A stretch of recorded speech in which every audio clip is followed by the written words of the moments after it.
1989 жылы Алматыда өткен халықаралық айтыс драмаға толы нағыз шоу айтыстардың жиынтығы секілді.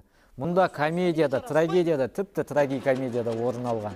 Монғолиядан келген Қабжалел Сахария мен Торғайдан топ жарып шығып, айтыста алғаш Ақбозат мінген ақын апамыз Жадыра Құтжанованың жарасымды әзілі жаныңа ерекше рахат сыйлайды.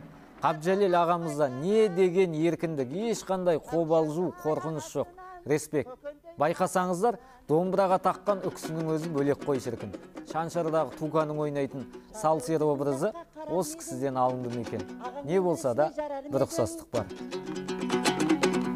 Бауырымның орамалда иісі бар, шекара ашылса біздің жаққа, айналайын барар едің, ай барар. Құбалсаң құбала қой, айналайын. Мен сен алақаныма шығарамын. Әлі саған менің айтарым көп. Еліңді ақын болып байқалын көп. Қалқымау алақанға салам дейді, бір желік су көтерер қауқары жоқ.